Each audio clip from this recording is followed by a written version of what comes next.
कैसे हो दोस्तों। आई होप कि आप सभी अच्छे होंगे। जैसा कि आप सभी को पता है, हम वीकली करंट अफेयर्स पढ़ रहे हैं। जो आज का हमारा सेशन रहेगा वो 8 नवंबर से 14 नवंबर के बीच के जो इंपॉर्टेंट इवेंट्स हुए हैं उनको कवर करते हुए आज का सेशन हम कवर करेंगे। और जो ये हमारा पार्ट थर्ड रहेगा, पार्ट टू ऑलरेडी हम डिस्कस कर चुके हैं। तो मैं आपसे रिक्वेस्ट करूंगा कि इस सेशन को देखने से पहले आप पार्ट वन और पार्ट सेकंड जरूर देखें। इस तो आज का सेशन स्टार्ट करें इससे पहले मैं बताना चाहूँगा कि हम YouTube पे द ब्राइट क्लासरूम के नाम से हमारा YouTube चैनल है, जिसको आप जरूर सब्सक्राइब कीजिएगा। इसके साथ साथ हम टेलीग्राम, इंस्टाग्राम और फेसबुक पे भी हैं, आप उसको भी जरूर फॉलो कीजिएगा। तो बढ़ते हैं हमारे पहले क्वेश्चन की तरफ। पहले क्वेश्चन में हमसे क्या पूछा गया है।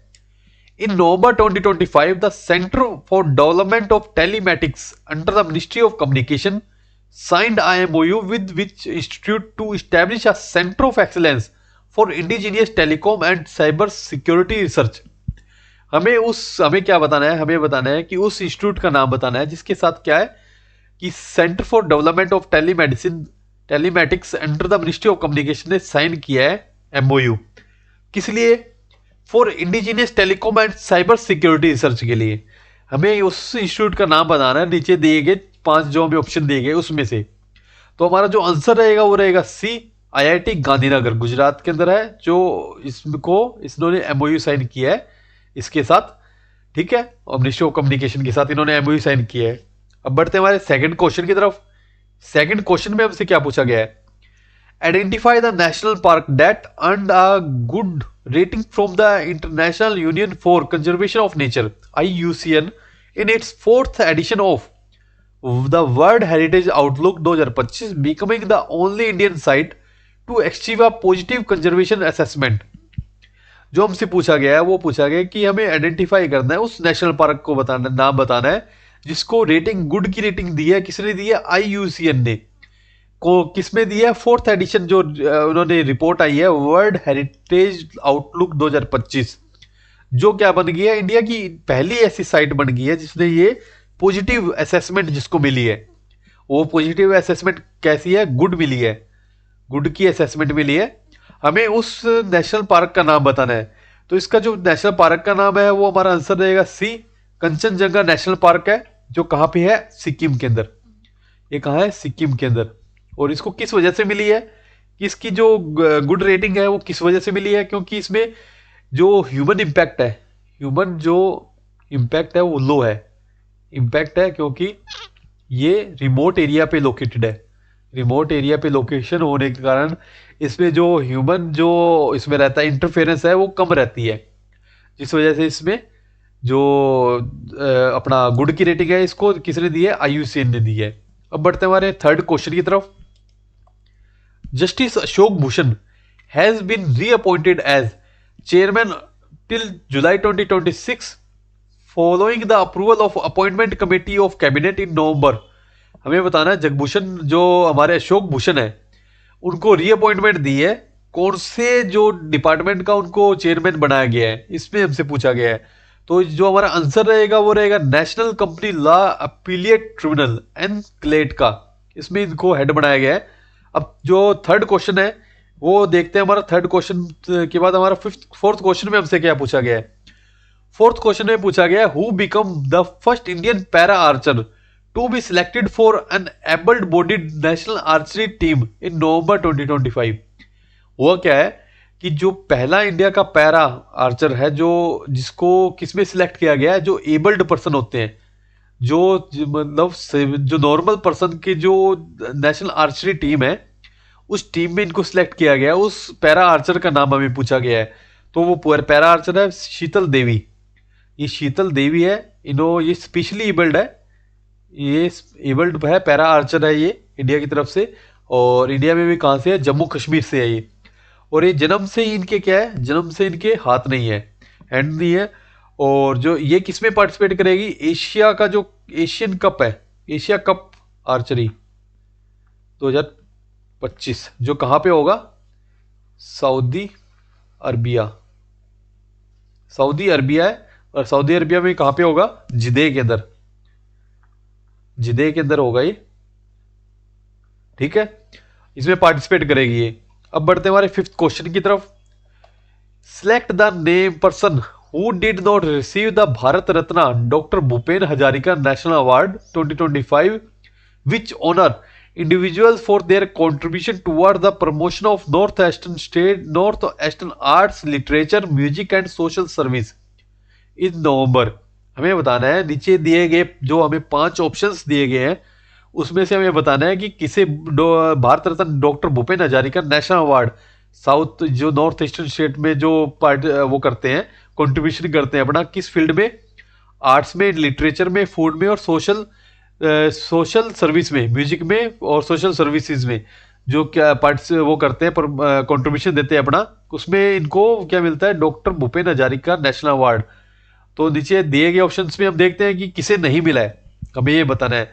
तो पहला है जो यीशी दोराजी दोगची, ये है, ये कहाँ से है, इनको मिला है, ये इनको मिला है, तो ये कहाँ से है, ये राइटर है और ये राइटर के साथ साथ अरुणाचल प्रदेश से बिलोंग करती है, नॉर्थ ईस्ट से, नॉर्थ ईस्ट स्टेट से। दूसरा दूसरा जो दूसरा कौन सा है इसमें, रजनी बसुमतारी, दूसरा कौन है, रजनी बसुमतारी, ये कहाँ से, असम से, ये असम से बिलोंग करती है। तीसरा तीसरा कौन है, प्रोफेसर डेविड आर सिमली, ये कहाँ से है, ये है मेघालय से, ये कहाँ से है, मेघालय, ये मेघालय से बिलोंग करती है। और इसके साथ साथ जो फोर्थ है, ये इनको नहीं मिला है, इनको नहीं मिला, तो हमारा आंसर रहेगा ये हमारा आंसर रहेगा। और फिफ्थ की अगर बात करें, डॉक्टर जो फिफ्थ है हमारे, वो कौन है, डॉक्टर सूर्यकांत हजारिका, ये किस चीज में रिलेट करते हैं, ये पब्लिक रिलेशन एंड मीडिया, ये कहाँ से है, मिजोरम से, ये मिजोरम से बिलोंग करती है। और इसके साथ साथ जो सिक्स्थ उनका भी आप नोट कीजिएगा, एल आर साइलो है, और ये कहाँ से है, ये अपने मिजोरम से है, एल आर साइलो। इसके साथ साथ आप आगे बढ़ते हैं हमारे नेक्स्ट क्वेश्चन की तरफ। नेक्स्ट क्वेश्चन में जो हमसे पूछा गया है, इसके साथ साथ एक क्वेश्चन ये है, डॉक्टर जो प्रोफेसर है डेविड आर सिले, ये क्या रहे हुए हैं, पहले ये भूतपूर्व यूपीएससी चेयरमैन रहे हैं, एक्स यूपीएससी चेयरमैन। ठीक है स्टूडेंट्स, अब बढ़ते हैं हमारे नेक्स्ट क्वेश्चन की तरफ, जो हमारा 6th क्वेश्चन है। In November 2025 union minister Manohar Lal Khattar, जिनके पास कौन सी मिनिस्ट्री है, ministry of power, release a 50 rupees commemorative coin to mark the golden jubilee of which organisation. हमसे पूछा गया है कि मनोहर लाल खट्टर जी जो हमारे मिनिस्ट्री ऑफ पावर के मिनिस्टर हैं, उन्होंने रिलीज किया है 50 रुपीज का एक कॉइन लॉन्च किया है, वो किस लिए किया है, गोल्डन जुबली, कौन से ऑर्गेनाइजेशन की गोल्डन जुबली को बोलते हैं 50 ईयर जिसके पूरे हो जाते हैं, उसके लिए गोल्डन जुबली का वर्ड यूज किया जाता है। तो उस हमें नाम बताना, उस ऑर्गेनाइजेशन का नाम बताना है। तो हमारा जो आंसर रहेगा वो रहेगा C, national hydro electric power corporation limited, national hydro electric power corporation limited. इसके लिए इनको क्या हुआ है, 50 साल पूरे हो गए हैं, तो इसके लिए इन्होंने क्या किया, 50 रुपीज का जो कॉइन है वो लॉन्च किया है। ये कमेमोरेटिव कॉइन रहेगा, ये सर्कुलेशन में यूज नहीं होगा। ठीक है स्टूडेंट्स, अब बढ़ते हैं हमारे नेक्स्ट क्वेश्चन की तरफ। 7th क्वेश्चन में, renew energy global PLC has secured dash financial package from Asian development bank in November to support its 837 megawatt peak hybrid renewable energy project in Andhra Pradesh. ये ऐसे क्वेश्चन मैं पहले आपको बता चुका हूं कि ऐसे क्वेश्चन में हमसे 4 तरह के क्वेश्चन पूछे जाते हैं। पहला हमसे पूछेगा कि कौन सी ऑर्गेनाइजेशन ने लोन दिया है, दूसरा पूछा जाता है किस पर्पज के लिए दिया है, तीसरा क्वेश्चन पूछा जाता है कि कौन सी स्टेट को दिया है या किस जगह, कौन सी इस कंट्री को दिया है, चौथा पूछा जाता है कितनी अमाउंट का दिया है। तो इसमें हमसे बाकी 3 ना पूछ के हमसे पूछा है कि कौन सी कितनी अमाउंट के लिए पैकेज दिया गया, कितनी अमाउंट का पैकेज दिया गया है। तो जो हमारा आंसर रहेगा वो रहेगा बी। इसमें टोटल जो अमाउंट है वो रहेगी $331 मिलियन की जो अमाउंट है वो दी गई है, और किसने दी है, एशियन डेवलपमेंट बैंक ने दी है। अब बढ़ते हैं हमारे 8th क्वेश्चन की तरफ। 8th क्वेश्चन में हमसे क्या पूछा गया है, in November The Industrial Transition Accelerator released its report titled India's Insights Briefing Unlocking India's Clean Industrialization Opportunity. Identify the country that topped the global list for the highest number of clean energy industrial projects as mentioned in the report. क्या है कि अभी नवंबर में industrial transition accelerator ने report release करी है जिसका title क्या था, इंडिया इनसाइट्स ब्रीफिंग। तो उसमें क्या है, आइडेंटिफाई हमें उस रिपोर्ट के अकॉर्डिंग बताना है कि कौन सी कंट्री है जिसने टॉप किया है किसमें, for highest number of clean energy industrial projects में। जो क्लीन एनर्जी के जो इंडस्ट्रियल प्रोजेक्ट है जो स्टैब्लिश किए हैं उसके जो हाईएस्ट नंबर किस कंट्री ने किए है, उस कंट्री का नाम बताना है जो जिसको टॉप पोजीशन मिली है इसमें, इस रिपोर्ट के अकॉर्डिंग। जो हमारा आंसर रहेगा वो रहेगा डी, चाइना। चाइना ने highest number of clean energy industrial project को स्टैब्लिश किया है। जो इंडिया का जो रैंक है वो इंडिया का जो रैंक है, इंडिया एट थर्ड रैंक, और फर्स्ट पे चाइना, चाइना है फर्स्ट पे, सेकंड नंबर पे यूएसए, सेकंड पे यूएसए है। अब बढ़ते हैं हमारे नाइन्थ क्वेश्चन की तरफ। नाइन्थ क्वेश्चन में हमसे क्या पूछा गया है, name the country that become the world first cashless society in November where cash circulation accounts for less than 1% of its GDP, gross domestic product का जो 1% है उतना ही केस कैश सर्कुलेशन में है। कौन सी कंट्री, उसका नाम बताना है, क्योंकि वहां पे 99% जो जीडीपी का है वो किस में डील होता है, कैशलेस, कैशलेस जो पेमेंट रहती है उस कंट्री में। तो उस कंट्री का नाम बताना है। तो जो हमारा आंसर है वो रहेगा स्वीडन। स्वीडन के अंदर क्या है कि 1% से भी कम जो जीडीपी है उसका, जीडीपी का 1% से कम भी जो पेमेंट है वो कैश में होती है, मतलब 99% जो पेमेंट है वो कैशलेस रहती है। अब बढ़ते हमारे 10th क्वेश्चन की तरफ। Mention the venue of second world summit for social development where union minister doctor Mansukh Mandaviya from the ministry of labour employment and ministry of youth affair and sports lead the Indian delegation. हमें क्या बताना है, हमें बताना है कि उस venue का नाम बताना है जहां पे क्या हुई है, सेकंड वर्ल्ड समिट हुई है, किसकी, सोशल डेवलपमेंट, सोशल डेवलपमेंट की समिट हुई है। वहां पे इंडिया की तरफ से जो मनसुख मांडविया जी ने लीड किया है, हमें वेन्यू बताना है कि वो कहां पे हुई है। जो आंसर रहेगा वो रहेगा दोहा, कतर के अंदर। कतर का जो कतर है, कतर की जो कैपिटल है वो क्या है, दोहा, और इसकी जो करेंसी है वो है कतरी रियाल। आप ये भी नोट कीजिएगा, जो इसकी करेंसी है कतर की वो है कतरी रियाल। अब बढ़ते हैं हमारे 11th क्वेश्चन की तरफ। 11th क्वेश्चन में हमसे क्या पूछा गया है, name the aircraft carrier of the peoples liberation army navy that was officially commissioned by the China in November. हमें बताना है कि उस एयरक्राफ्ट कैरियर का नाम बताना है जिसको क्या किया गया है, ऑफिशियली कमीशन किया गया है चाइना ने। चाइना की लिबरेशन जो आर्मी है, नेवी, उसने इसको कमीशन किया है। तो उसका नाम क्या है, उसका नाम है फुजियान। फुजियान है जो ये ऑफिशियली थर्ड जो इनका है, थर्ड जो एयरक्राफ्ट कैरियर है। इससे पहले जो पहला था, जो पहला था वो था लियांग, इसका नाम था लिया ओनिंग, लिया ओनिंग, जिसको 2012 के अंदर, 2012 के अंदर पहला जो एयरक्राफ्ट कैरियर है इसको लॉन्च, इसको कमीशन किया गया था। जो सेकंड था वो था शैनडोंग, जो सेकंड था, ये फर्स्ट था और ये सेकंड है। सेकंड कौन सा था, शानडोंग, जिसको कब किया गया था, 2019 में। और थर्ड तो मैंने आपको बता दिया कि थर्ड फुजियान है जिसको 2025 में किया गया है। अब बढ़ते हैं हमारे नेक्स्ट क्वेश्चन की तरफ। 12th question, in November 2025 the Indian Navy inducted a new indigenously built survey vessel class ship at Southern Naval Command in Kochi, Kerala, strengthening India's maritime capabilities under the Atmanirbhar Bharat initiative. Identify the vessel commissioned during this event. हमें बताना है कि हाल ही में India ने क्या किया है कि जो सर्वे वेसल क्लास शिप है इंडिया ने कहाँ पे किया, ये साउथर्न नेवल कमांड के अंदर, केरला, कोची के अंदर, जो केरला है, कोची है जो केरला के अंदर है, उसमें इसको क्या किया, कमीशन किया गया है। हमें उसका नाम बताना है, उस वेसल का नाम बताना है जिसको इस इवेंट में वो किया गया है, वो कमीशन किया गया है। तो इसका जो हमारा आंसर है वो रहेगा सी, INS इक्षक। इक्षक है जिसको कमीशन किया गया। और इसके जो रिलेटेड इंपॉर्टेंट इवेंट्स जो है, फैक्ट है वो ये है कि ये 80% स्वदेशी है, स्वदेशी मटेरियल से बना है, मटेरियल से बना है ये 80%। और ये इमरजेंसी में इसको क्या यूज कर सकते हैं, अगर किसी तरह की इमरजेंसी होती है इसको इसको हॉस्पिटल, हॉस्पिटल शिप के तौर पे भी इसको यूज कर सकते हैं। और इसके साथ साथ क्या इसका जो मेन काम रहेगा वो क्या रहेगा, हाइड्रोग्राफिक सर्वे के लिए भी इसको हाइड्रोग्राफिक हाइड्रोग्राफिक सर्वे के लिए भी इसको यूज कर सकते हैं।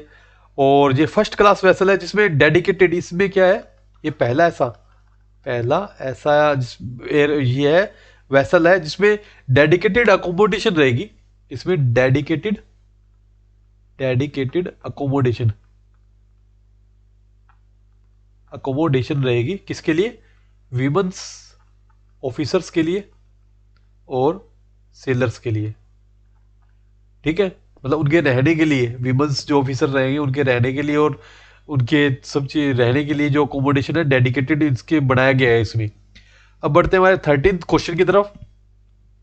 Mark the correct statement regarding the inauguration of 150th, mark the correct statement regarding the inauguration of 150th anniversary celebration of Vande Mataram. Vande Mataram है जो उसमें हमें बताना है कि कौन सी इसमें करेक्ट स्टेटमेंट है। तो इसमें क्या है कि पहली स्टेटमेंट हम पढ़ते हैं, जो PM Narendra Modi inaugurated year long commemoration at Indira Gandhi indoor stadium New Delhi organised by the ministry of culture. ये एकदम स्टेटमेंट एकदम सही है कि दिल्ली के जो new Indira Gandhi indoor stadium है वहां पे ये प्रोग्राम ऑर्गेनाइज करवाया गया था, और किसने करवाया था, ये मिनिस्ट्री ऑफ कल्चर ने। Second statement, A ₹150 commemorative coin and postage stamp were released and dedicated online portal was launched during this event। एकदम सही है कि 150 रुपए की स्टैंप और कॉइन इसको भी क्या किया गया, रिलीज किया गया है। जो कॉइन रहेगा वो कमेमोरेटिव रहेगा, मतलब सर्कुलेशन में नहीं आएगा ये कॉइन। और जो थर्ड स्टेटमेंट है, on January 24, 1950 doctor Rajendra Prasad president of constituent assembly declared Vande Mataram as national song of India. ये स्टेटमेंट एकदम सही है, मतलब चारों अपने तीनों स्टेटमेंट एकदम सही है, तो हमारा आंसर रहेगा ऑल ABC। ये तीनों तीनों स्टेटमेंट हमारे एकदम सही है। और इससे रिलेटेड जो क्वेश्चन एक बनता है वो एक ये बनता है कि जो नेशनल कांग्रेस के जो 1896 में ये जो ये हुआ था, इनका कन्वेंशन हुआ था जिसमें रविंद्रनाथ टैगोर ने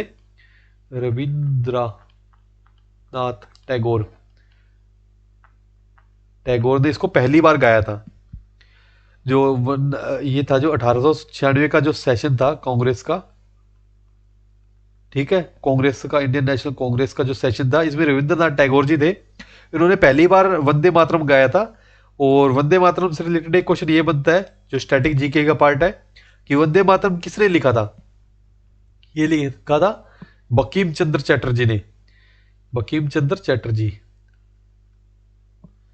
बंकिम चंद्र चटर्जी,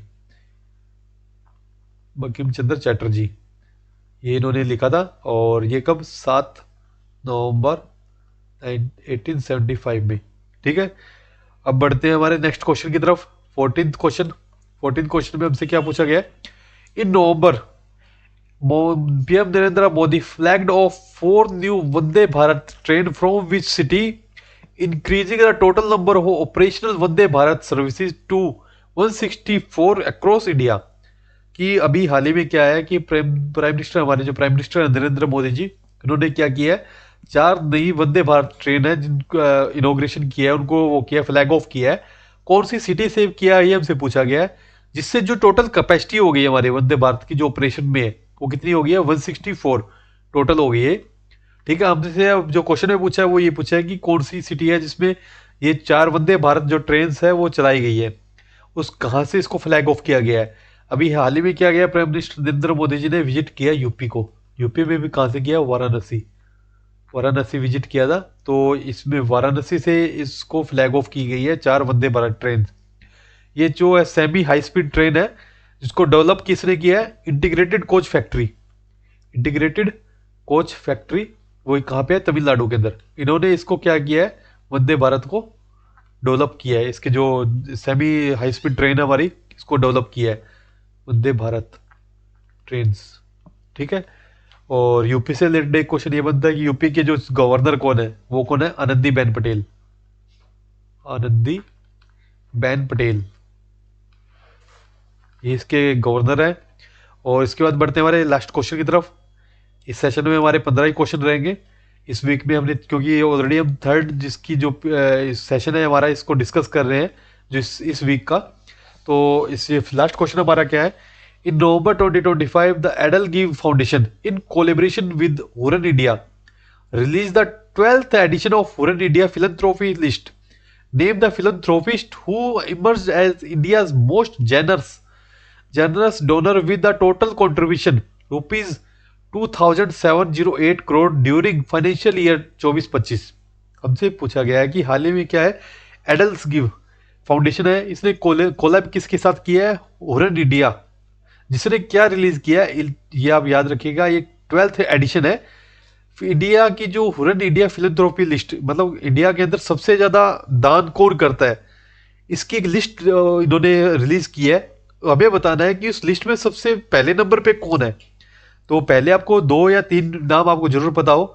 तो जो इसमें हमारा आंसर रहेगा वो रहेगा B, Shiv Nadar and family.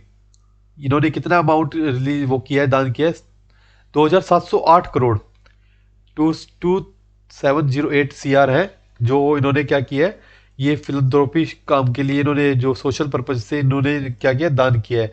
Second number पे कौन है, मुकेश अंबानी एंड फैमिली, इन्होंने 626 करोड़, 626 CR का इन्होंने क्या किया है, दान दिया है, टोटल कंट्रीब्यूशन किया है। और थर्ड पे बजाज फैमिली, थर्ड पे है ये, थर्ड पे ये है, सेकंड पे।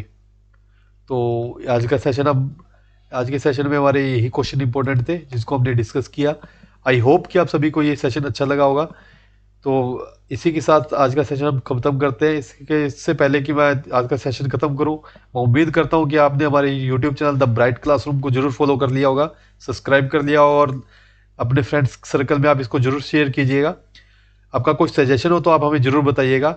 आप हमें यूट्यूब, टेलीग्राम, फेसबुक और इंस्टाग्राम पे भी आप हमें बता सकते हैं और फॉलो कीजिएगा, ताकि आपको हमारे क्लासेस की टाइमली अपडेट मिलती रहे। तो आज के सेशन को यहीं पे ख़त्म करते हैं।